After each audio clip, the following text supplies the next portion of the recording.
Shalom saudaraku, berjumpa lagi bersama dengan saya, Gembala Jemaat Gereja Isa Al-Masih Lawang Light Generation, dalam program Sapa Jemaat di Rumah. Tetap semangat, tetap berpengharapan, dan harus selalu yakin menjadi pemenang-pemenang di dalam Tuhan kita, Yesus Kristus. Firman Tuhan kali ini terambil dari Efesus 4 ayat 26. Efesus 4 ayat 26 berkata, "Apabila kamu menjadi marah, janganlah kamu berbuat dosa.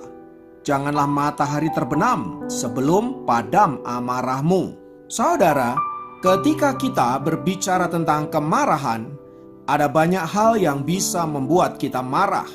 Misalnya saja karena kita ditipu, direndahkan, disakiti, diperlakukan tidak adil, dan masih banyak lagi alasan-alasan yang membuat kita bisa menjadi marah.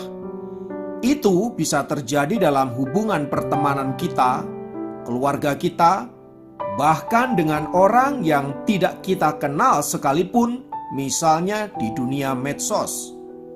Pertanyaannya, apakah marah itu dosa? Saudara, marah itu tidak berdosa. Tetapi jika kita marah lalu tidak bisa kita kendalikan dan menjadi kepahitan, maka saat itu kemarahan kita berubah menjadi berdosa.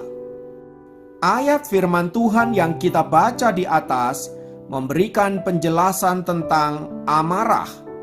Dikatakan, apabila kamu menjadi marah, janganlah kamu berbuat dosa.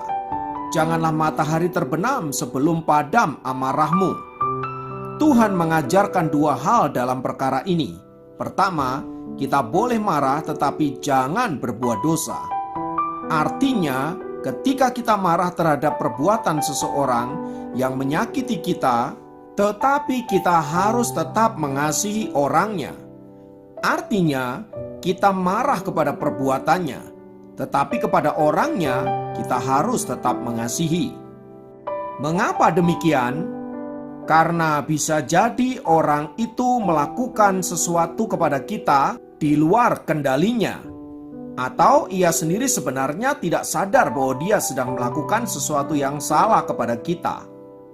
Karena itu, Tuhan melarang kita untuk membenci orangnya, sebab kita percaya bahwa orang itu bisa berubah ke arah yang lebih baik.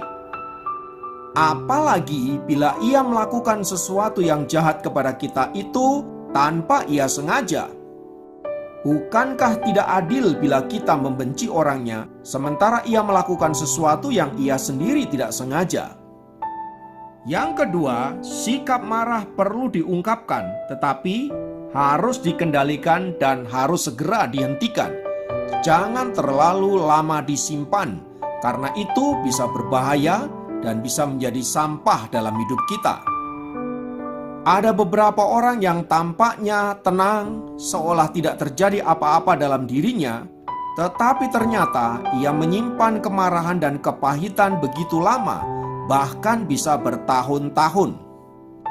Apa yang dilakukan orang itu sama saja seperti api dalam sekam, atau ia sedang menyimpan sampah-sampah kehidupan yang bisa merusak hati nuraninya, bisa merusak jiwanya. Harus diingat, sekalipun kemarahan itu bisa ditutupi, tetapi sangat merusak kehidupan jasmani maupun rohani. Itulah yang tidak boleh kita lakukan. Maka ketika kita menyimpan kemarahan, sebenarnya kita sedang menyakiti diri kita sendiri.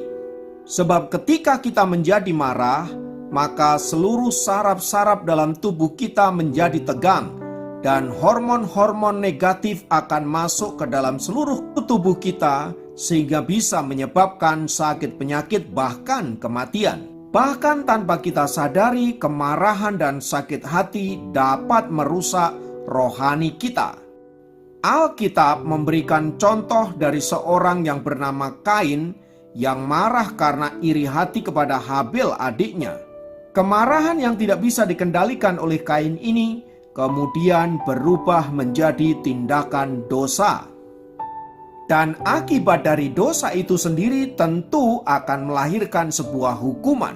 Artinya saudaraku, betapa pentingnya kita mengendalikan diri dari rasa marah yang berlebihan. Kendalikanlah amarahmu, supaya jangan karena hal itu engkau menjadi berdosa dan engkau menerima hukuman. Mari kita belajar untuk melatih pengendalian diri kita dengan mengampuni lebih banyak, dengan mengasihi lebih banyak, dan mau menerima kekurangan orang lain, karena kita sendiri pun juga memiliki banyak kekurangan. Dengan begitu saudaraku, maka kita tidak akan mudah tersulut amarah, apalagi oleh hal-hal yang remeh-temeh. Kiranya firman Tuhan ini menguatkan dan meneguhkan kita dan menjadikan kita orang-orang yang menang, terlebih menang atas diri kita sendiri. Tuhan Yesus memberkati. Mari kita berdoa. Bapa, kiranya kuasa Roh Kudus menolong kami agar kami senantiasa mampu mengendalikan diri kami sedemikian rupa, terutama dalam hal kemarahan, agar kami ketika kami marah, kami tidak berbuat dosa. Ampuni jika dalam perjalanan hidup kami seringkali mendukakan Engkau dengan cara membiarkan amarah kami meledak di mana saja. Sehingga dengan demikian kami tidak bisa menjadi saksi yang efektif. Terima kasih untuk kebenaran firman-Mu. Kiranya Tuhan memberkati kami semua. Terpujilah Engkau kekal selamanya. Dalam nama Yesus, haleluya, amin. Demikian program Sapa Jemaat kali ini. Sampai jumpa dalam program Sapa Jemaat yang lain. Tuhan Yesus memberkati.